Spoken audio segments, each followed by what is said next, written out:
এই আগুনে যারা শহীদ হয়েছেন তাদের স্বজনদের বক্তব্যের পরে এখানে বক্তব্য রাখার খুব একটা মানসিক অবস্থা থাকে না।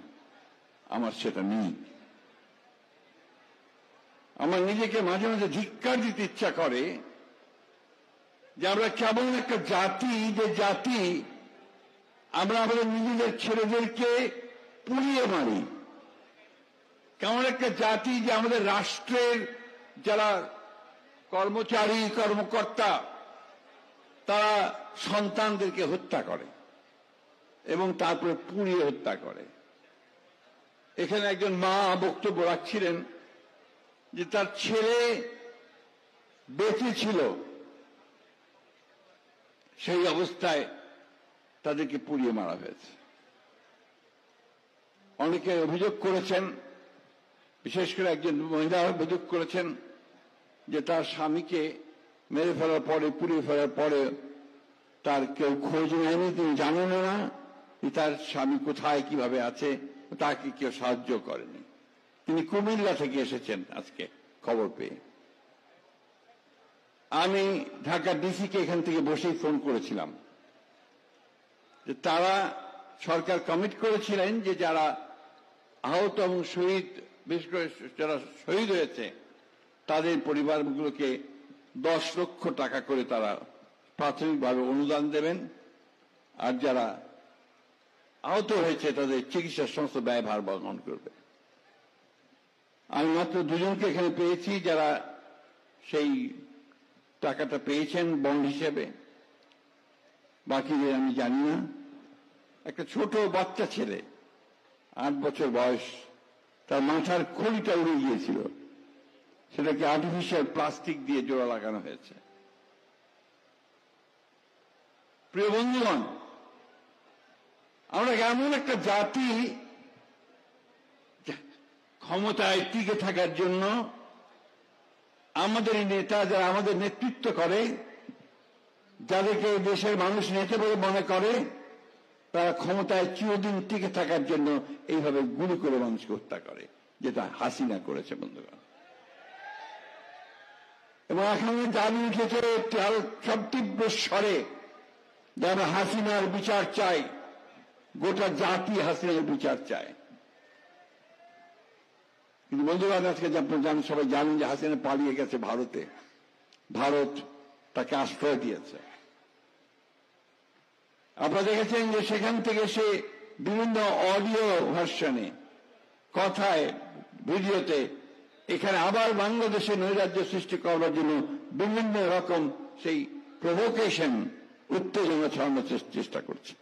এবং তারা এর মধ্যে চেষ্টা করেওছে। গোপালগঞ্জে ইতিমধ্যে তারা সেই অবস্থা তৈরি করেছে। বন্ধুগণ, এই কথাগুলি বলছি এই জন্যে যে একটা জাতিকে তার নিজের দেশকে রক্ষা করার জন্য, জাতিকে রক্ষা করার জন্য তাদের নিজেকে প্রত্যেককে সজাগ হয়ে থাকতে হবে। আজকে দীর্ঘ 15 বছর এই হাসিনার ফ্যাসিস্ট সরকার এই দেশের মানুষের উপরে স্টিম রোলার চালিয়েছে। আপনারা যা বিএনপি করেন, বিএনপির হাজার হাজার নেতাকর্মীর বিরুদ্ধে মিথ্যা মামলা হয়েছে, অনেকে কারাগারে গেছেন। আপনাদের এই সাভার থেকে, আসুরা থেকে অনেকের সঙ্গে আমার দেখা হয়েছে আমাদের সেই কারাগারের মধ্যে, কেরানীগঞ্জ কারাগারে। এই যে গণতন্ত্রের জন্য আমাদের আন্দোলন, আমাদের অধিকারের জন্য যে আন্দোলন, আমাদের ভোটের অধিকারের জন্য যে আমাদের আন্দোলন, এই আন্দোলন তো আমাদের করার কথা ছিল না। এটা গণতান্ত্রিক রাষ্ট্র হওয়ার কথা ছিল 1971 সালে যুদ্ধের পরে। দুর্ভাগ্য আমাদের যে আজকে জোর করে ক্ষমতায় বসে ক্ষমতার সরকারি সংস্থাগুলিকে ব্যবহার করে তারা এইভাবে হত্যাযজ্ঞের মধ্য দিয়ে ক্ষমতায় টিকেছিল। আল্লাহর কাছে অশেষ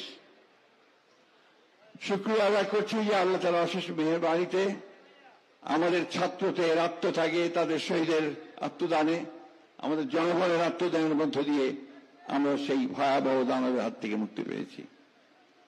কিন্তু এখনো কিন্তু আমরা সেই গণতন্ত্রে ফিরে যেতে পারিনি, যে গণতন্ত্রের মধ্য দিয়ে আমরা আমাদের অধিকারগুলোকে প্রতিষ্ঠিত করতে পারব। আপনারা জানেন অনেক কথা হচ্ছে, আমি বেশি আলোচনা করব না, যেন সে আলোচনা করবেন। আজকে দেশকে আবার সঠিক জায়গায় নিয়ে আসার জন্য আমরা আমাদের নেত্রী দেশনেত্রী বেগম খালেদা জিয়া তিনি 2016 সালে একটা ভিশন 2030 দিয়েছিলেন রাষ্ট্রটাকে পাল্টানোর জন্য। আবার আমাদের ভারপ্রাপ্ত চেয়ারম্যান তারেক রহমান সাহেব তিনি 2022 সালে 31 দফা কর্মসূচি দিয়েছেন এই রাষ্ট্রটাকে বদলানোর জন্য, কাঠামো বদলানোর জন্য এবং বিচার বিভাগের স্বাধীনতার সহ বিভিন্ন সংস্কারগুলো করার জন্য। আজকে দীর্ঘদিন যাচ্ছে এগুলো নিয়ে অনেক বাদানুবাদ পত্র পত্রিকায় বিভিন্ন লেখালেখি হচ্ছে। মূল কথা যেটা সেটা হচ্ছে যে এই হাসিনা এবং তার দোসরদের বিচার কিন্তু এখনো সেই যেটাকে বলি আমরা দৃশ্য সামনে আসা সে দৃশ্যমান হয়নি। এখনো কিন্তু আমরা দেখি যে অনেক শহীদ পরিবার তারা তাদের সেই যেটা মিনিমাম যেটুকু সহযোগিতা পাওয়া দরকার ছিল সেটা তারা পাননি। এখনো দেখছি যারা পঙ্গু যারা আহত হয়েছেন তাদের চিকিৎসা চূড়ান্ত হয়নি। আমি এই সরকারকে আহ্বান জানাবো, দয়া করে আপনাদের যে মেশিনারি আছে, এখানে টিএনও আছেন এই এলাকায়, তারা এই খবরগুলো নিয়ে যাতে করে এই অভিযোগগুলো শুনতে না হয়। স্টেজে দাঁড়িয়ে কোনো মা যেন না বলে যে আমি এখন আমার সন্তানকে কিভাবে পালন করব। আমরা আজকে সত্যি হতবাক হয়ে গেছি। এই দৃশ্য দেখা যায় না, খুব কম দেখা যায়। একমাত্র মুসলমানি দ্বিতীয় বিশ্বযুদ্ধের সময় হিটলার চেম্বারে, গ্যাস চেম্বারের মধ্যে পুড়িয়ে মানুষকে হত্যা করেছিল। আর আজকে বোধহয় এই দেখলাম আমরা যে আমাদের দেশে হাসিনা এই ছাত্রদেরকে পুড়িয়ে মেরেছে। আমি বক্তব্য দীর্ঘ করবো না, শুধু এটুকু বলতে চাই, আজকে অনেক অনেক কথা হচ্ছে, রাজনৈতিক বাদানুবাদ হচ্ছে, হবেই, গণতন্ত্র সেটা স্বাভাবিক, কিন্তু এমন কোনো কিছু করবেন না যাতে আবার গণতন্ত্র ব্যাহত হয়। রাজনৈতিক দলগুলোর কাছে আমাদের সেটাই আহ্বান থাকবে। আমাদের আহ্বান থাকবে যে ছোটখাটো বিষয়গুলো নিয়ে এমন অবস্থা তৈরি করবেন না যে অবস্থায় আবার সেই ফ্যাসিস্ট হাসিনা কোনো সুযোগ পায় দেশে ফিরে আসার। আমরা অনুরোধ করব সমস্ত রাজনৈতিক দলগুলোর কাছে যে আসুন আমরা অতি দ্রুত আমাদের যে সমস্যাগুলো আছে সেগুলোকে মিটিয়ে ফেলে আমরা গণতান্ত্রিক ব্যবস্থায় ফিরে যাই। একটা নিরপেক্ষ নির্বাচনের মধ্য দিয়ে আমরা একটা জনগণের সরকার প্রতিষ্ঠিত করি। জনগণের সরকার প্রতিষ্ঠিত হলে আজকে এই মহিলা যে অভিযোগ করেছেন সে অভিযোগ আমাদেরকে শুনতে হতো না। বন্ধুগণ, আমি আজকে যারা আয়োজন করেছেন তাদের ধন্যবাদ জানাচ্ছি। এই জন্যে সম্পূর্ণ ব্যতিক্রম ধর্মী একটি আয়োজন আপনারা করেছেন এবং এতে করে জাতির বিবেক জেগে উঠবে বলে আমি বিশ্বাস করি। আর আমি এটা বিশ্বাস করি যে আজকে আমাদের জনাব তারেক রহমানের নেতৃত্বে আজকে গোটা জাতিকে ঐক্যবদ্ধ করে আমরা অবশ্যই গণতন্ত্রে ফিরে যেতে সক্ষম হব এবং আজকে যারা বিচার পাচ্ছেন না তাদের বিচার নিশ্চিত করতে সক্ষম হব, তাদের জীবনের ব্যবস্থা করতে আমরা সক্ষম হব। এই কথা বলে আপনাদের সকলকে ধন্যবাদ জানিয়ে বক্তব্য শেষ করছি। আসসালামু আলাইকুম, খোদা হাফেজ।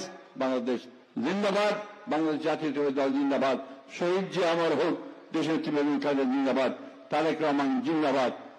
জুলাই আগস্ট শুধু নয়, গণতান্ত্রিক আন্দোলনে যে সমস্ত শহীদ হয়েছেন সবাই অমর হোক।